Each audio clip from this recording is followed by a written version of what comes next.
A bespoke curved bath panel like this would cost us over 500 quid. When we saw that, we thought there has to be a better way.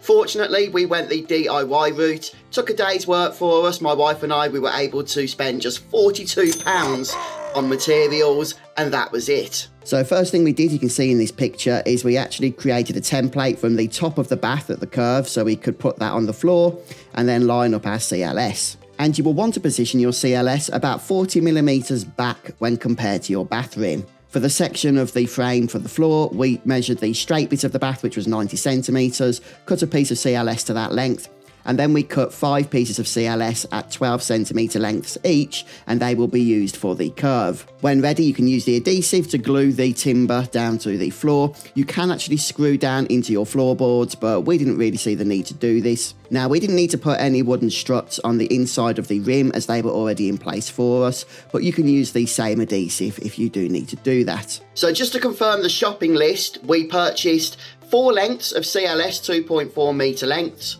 and that was the 63 by 38mm option, which is perhaps a little thicker than what was needed, but it was cheap, it's very sturdy, and it's certainly going to do the job, and that cost us £15 total. For the Soffit, we got UPVC, a single length of 5 metres by 30 centimetres.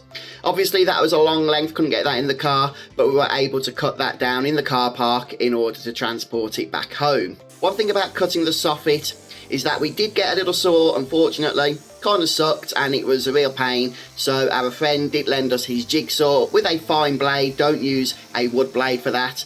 We also brought a box of screws. They were 60mm length screws, and we got some solvent-free adhesive as well. Finally, we picked up some trim for that awesome finished look. Now, the first trim we got, 17mm, was just too difficult to bend, so we got some cheaper trim off Amazon, a little bit flimsier, but it was able to bend around that curve and still gives a great overall look. Now, for your vertical joists, you want to measure from the top of your wooden floor joists up to the top of the rim of the frame. Before you cut your joists, make sure you measure for each one individually, as our bath, for example, seems to come down at a slight angle.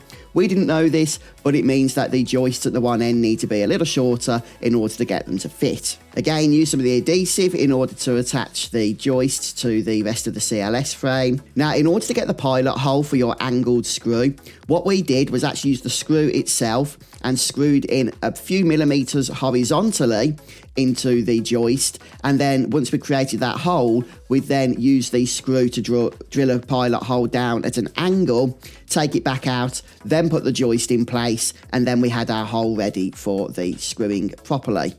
And well done on the frame. Next up, you just need to measure and cut up for the Soffit.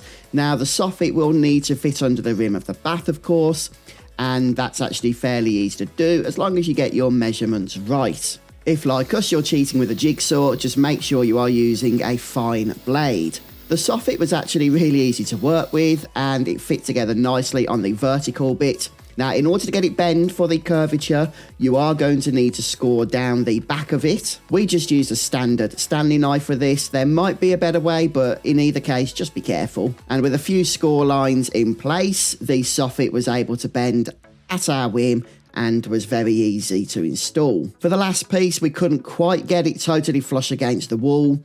Because of the skirting board, we could have cut around that, but we chose not to, as we were just going to fix it with trim later. You can use screws to fix this in place against the wooden frame, but obviously you'd need to be careful, as we ended up having a screw on show here, which we're going to need to cap. But you can also just use the adhesive as well, which is definitely the best approach. Of course, if you have any pipes or plumbing that you need to factor in, then make sure you measure on the Soffit in order to cut around. And that's what we had to do with this pipe here. It wasn't difficult to do though, so yeah, just bear that in mind.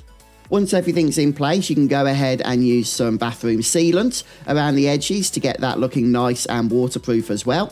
And then it's just a case of sticking some trim around for a tidy job. The first trim we got was 17mm. It was too thick. We couldn't bend it no matter how hard we tried. So we just got some cheaper, thinner trim, and that was just so much easier to work with. Got to say in the end, really happy with how this turned out.